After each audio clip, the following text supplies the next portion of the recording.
आचार्य जी, ये जानना चाहेंगे जैसे कि हम जी। बात करते हैं जादू टोना या भूत प्रेत जो हम अक्सर सुनते हैं, क्या वजह होती है, कैसे ये हमारी एनर्जी से कनेक्ट होते हैं और कैसे हमारी एनर्जी को खराब करते हैं? हाँ, ये गंदी एनर्जी है, नकारात्मक ऊर्जाएं हैं, एंटिटीज़ हैं बल्कि, जिसको जादू टोना कहते हैं, काला काला जादू कहते हैं। एक एनर्जी है जिसको दूसरे लोगों पे भेजा जाता है।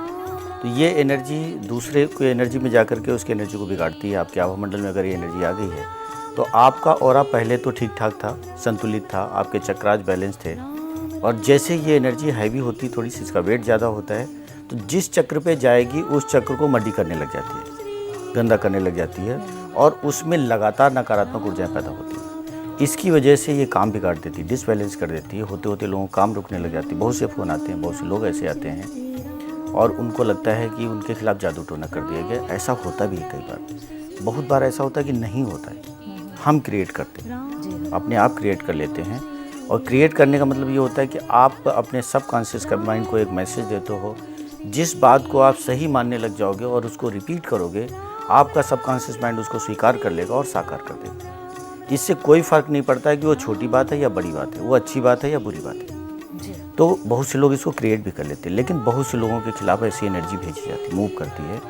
दो तरह से आती है आमतौर से, या तो किसी के खिलाफ तंत्र कर दिया गया, या कोई चौराहे पे जा रहा है, वहाँ कोई ऐसी वैसी चीज़ पड़ी हुई, उतारा जिसको बोलते हैं। एक्चुअली वो नकारात्मक ऊर्जाओं को अपने आप से हटाने का एक तरीका, वैज्ञानिक तरीका है कि कोई चीज़ नींबू लिया किसी व्यक्ति ने और अपने आभामंडल में घुमाया उसने, क्लॉकवाइज या एंटी क्लॉकवाइज, जो भी उसको बताया गया है, और ले जाकर किसी चौराहे पे रख दिया।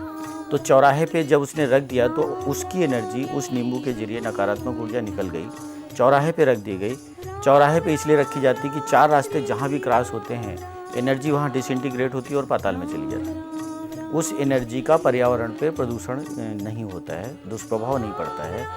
चौराहे के जरिए पे जो टकराने वाली एनर्जी वो सीधे नीचे की तरफ जाती है, हैवी होने की वजह से, वेट ज़्यादा होने की वजह से नीचे जाती है और पाताल अग्नि में जाकर के भस्म हो जाती है और लव एंड लाइट में कन्वर्ट हो जाती है अपने आप। फिर वो पृथ्वी के सृजन के काम आती है।